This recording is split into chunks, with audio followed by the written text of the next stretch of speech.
Earlier today, some leaders of the Ohanaeze Ndigbo Northern Elders Forum, Pan-Nigeria Delta Forum, the Middle Belt Forum, and a faction of Afenifere have endorsed Atiku Abubakar as their presidential candidate. They made the declaration at a meeting tagged Summit of Nigerian Leaders and Elders. The leaders noted that they arrived at a conclusion after a series of meetings with the presidential candidates in the past months. They accused President Muhammadu Buhari of dividing the country and not having control of the presidency. They therefore believe that the PDP candidate has better plans for Nigeria compared to that of the APC-led federal government. In attendance at that meeting, notably Dr. Pogu Bitrus of the Middle Belt Forum, Ango Abdullah of the Northern Elders Forum, Ayo Fasfami of the Afenifere Group. Others were Edwin Clark of Pan-Niger Delta Forum, John Uwondo of the Ohanaeze Ndigbo, and Buba Galadima. Take a listen to what they said. The head of state who has reminded us so much of our ethnic and religious differences, that he has put our national security in serious jeopardy. Ohanaeze has chosen Atiku Abubakar. We had to subsume our interest to the national interest. The candidate of the People's Democratic Party, in the person of the Waziri of Adamawa, Alhaji Atiku Abubakar, is our collective candidate for this election. There you go. So let's get the conversation started. So it's a big battle and rivalry between some of the major political parties that we have, perhaps the two big ones. Now, some groups rooting for one of the two, Atiku Abubakar, now gets the favor and the support from these groups. I have joining me from our Abuja studio tonight spokespersons of the two major presidential campaign council. I have joining me Mr. Festus Keyamo of the APC and Mr. Buba Galadima of the PDP. Thank you so much, gentlemen, for coming on tonight. Let me begin with you, Mr. Festus Keyamo. You've seen those endorsements for the opposition and Mr. Atiku Abubakar and the People's Democratic Party. How much of a dent is this for your party? Well, let me say first of all that there's nothing that is as fraudulent as known PDP members and PDP sympathizers putting on the apparel of socio-political groups and endorsing their own political parties. These people, these individuals in these groups are known PDP members and have always endorsed the PDP anyway. They supported the PDP in 2015 and they lost with the PDP. So it's not that the PDP is expanding its support base or getting endorsements from people that hitherto did not support the PDP. I repeat that these are PDP members, putting just like me now, going to float a platform of some Niger Delta group and endorsing Buhari. It's fraud because everybody knows that I'm a clear Buhari supporter. So this is exactly what they are doing. And let me tell you this. In the past, it used to be that some of these groups, they use these platforms to purport to represent their people and then purport to be middlemen between government and their people. And in so doing, they get patronage from government in the past. And those patronage, they don't trickle down to their people, but they pretend to represent their people. They wear big apparels, big beard, and big everything, and go to the villa every day and say, we are the representatives of our people, of our regions. Whereas these are people who are totally disconnected from their people. I repeat, these are people who cannot deliver their words. I want to challenge the so-called groups now. We are still on our campaign rally. Let them call a rally the same day we arrive in that region. I am challenging them openly. I'm challenging the faction of Afenifere. We have not gone to Lagos. We have not gone to Ekiti. The day we arrive in Lagos, I am challenging Afenifere. Call a rally of Afenifere, call a rally of Yoruba people the same day at another venue in Lagos, and let us see the turnout. I'm also challenging the Middle Belt Forum. We have not gone to Benue, we have not gone to other places to know how connected you are with your people. I challenge you call a rally the same day we are arriving in the Middle Belt and let us see the turnout at your rally, at our rally. The people don't listen to them again. These are people who have over time represented their own interests, and of course they are in tune with the philosophy of Atiku Abubakar, who says that he will enrich his own friends. So like bees are attracted to honey, these people are attracted to Atiku Abubakar, who wants to enrich his friends. And that's what they are doing. The endorsements are inconsequential. They lost in 2015. They endorsed the PDP in 2015 and lost with them.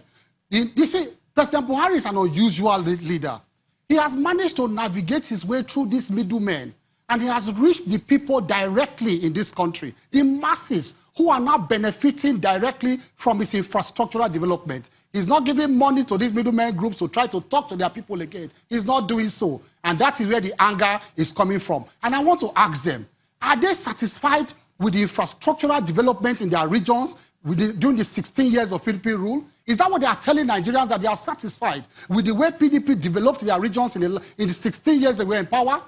Where is their outrage about the 900 billion naira so far, about 800 billion so far, that the President Buhari, has recovered from PDP members and their cronies in the last 3.5 years? That money is in the recovery account. Where is the outrage of this group about the 407 mansions that Buhari has recovered from PDP and its members in the last 3.5 years? Where is the outrage about the 259 automobiles that President Buhari has recovered in the last 3.5 years that is also in the custody of the EFCC? Where is their outrage against these corrupt practices? They should tell Nigerians why they are doing this very funny and inconsequential endorsement. Are they endorsing these acts of corruption, these acts of stealing, these acts of evil against the Nigerian people? Where is their outrage against the PDP misrule? I'm asking them. They should tell Nigerians.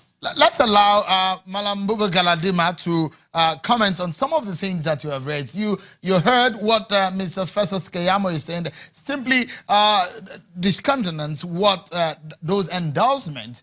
You've been in the APC before, Malam Galadima. Is saying that those are inconsequential endorsements. Well, Karian, you have already answered yourself and discountenance what he has said. He saw my picture there when you were showing when people have been endorsing Alhaji Atiku Abubakar. You saw me there. Was I a member of the PDP? Am I a member of the PDP now? But having said that, in my culture, I don't insult elders, people of 90 years and above, even if they are wrong. Because there are certain things they can see seated down when a young man standing on top of a tree cannot see. Therefore, I respect these people. Today is one of my happiest days that unity has been played to its maximum in Nigeria, that hitherto tribes, regions that don't see eye to eye had come together for one purpose, their country, our Nigeria, to endorse a single individual, irrespective of tribal, religious, ethnic, or zonal affiliation. Today, that Afenefere, representing the Yoruba people, Ayo Adebanjo, above 90 years. Alhaji Tankoyas Kasai, 94 years. Chief Edwin Clark, 92 years. These people cannot be inconsequential. There is no position in life that they did not hold. There is no politics of Nigeria that they had not seen from the colonial times to today.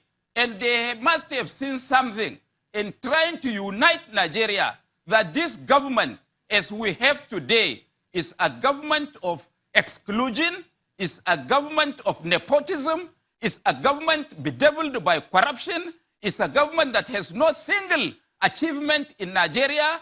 Yet, 2 days ago or 3 days ago, World Health Organization has released a report and said that out of 180-something countries, Nigeria's health index is ranked 144. That is World Health Organization. You know also Transparency International was on the news recently, and they said Nigeria remains one of the corrupt countries all over the world. Where is their transparency? Who did they jail? Which money did they recover? Where is the money? What have they done with the money? Can they show us one single project? 1.5 years to the road project between Abuja and Kano. They have not yet gone 10 kilometers. 3.5 years into the dredging of River Niger. They have not yet dug 1 cubic meter of sand. They went to borrow the other day to commission warehouses, 4 of them in number. I have similar warehouses in my farm. Is that the only thing that government can show as it is achievement? Let them place their achievement on the cards. They have told us, they have lied to us that they have done the Mambila power plant. Yet, I want to assure the world that Mambila was scaled down from 6,800 megawatts to 2,800 by the Buhari government, trying to shortchange the people of that region. Yet, they have not even paid one single compensation to any owner of a land. So the site has not even been identified. But they lied to people that they have performed, they had done this, they had done that. Nigerians could not be hoodwinked. All their 419 has come to naught.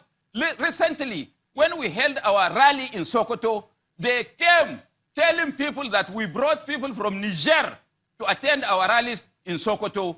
And I said, fine, they are in charge of government. Where is their immigration personnel? Where is their military personnel? Where is their security personnel? Where is their custom personnel? What did they allow nationals of another country to attend our rally in Sokoto? Yet in Kano, you had seen the president raising the hand of a corrupt individual, the corrupt person that the whole nation has seen, taking bribes. They are talking of corruption. That man belongs to them. And they brought people from Niger, my good friend, the Sultan of Damagaram, and 2 governors from Niger Republic. They are already telling us that they will bring aliens to vote for them and claim they have manufactured figures. That will not be acceptable. That will not be agreed upon. We will try to fight what Madam they Galadima, want to do. yeah, Listen to me, Kellyanne, listen to me. Hold on. You allowed him 10 minutes to speak. So you have to keep quiet. Madam Galadima, we need to come. We are on national television, so I'm moderating I'm moderating this program. So we need to make it a conversation so that if hold on, my friend. Just hold on, Alhaji Galadima. We need to comport ourselves on national television. So if I'm asking the question, you please. Am I now comporting myself? No. When you're shouting down on me, so apologies, please. I'm just using passion. No, I'm just using passion. Hold on. Things that I feel so. I understand, and I appreciate your passion. Let me go to Mr. Keyamo so that we can make it a balanced conversation. Some of the things that were raised by these leaders. But you give him 10 minutes. No. You gave me only 5. It can't be true. It can't be true. We've not even spent as much on this conversation. So, Mr. Keyamo, listen to what some of the leaders had said there.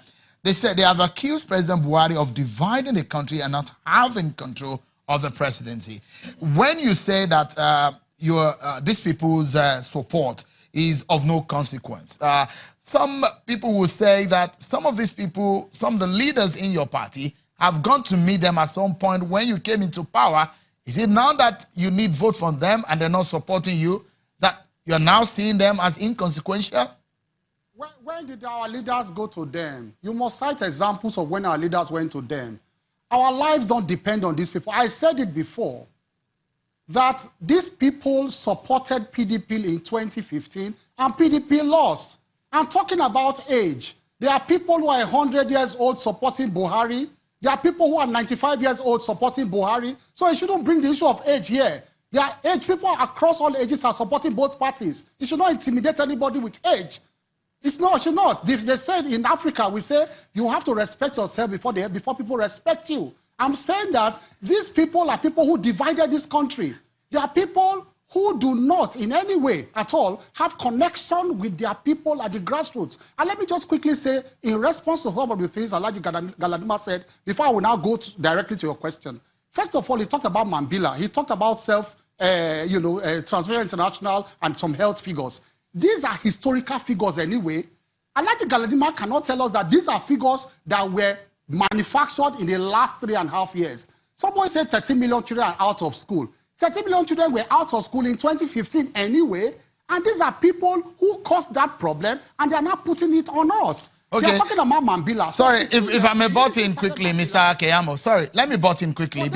No, just a moment. I will allow you to land on that, but we need to take this break. When we come back, the issue of the endorsement is causing a lot of controversy. So there are endorsements left, right, and center. We will discuss more about the issues that have been raised in these endorsements.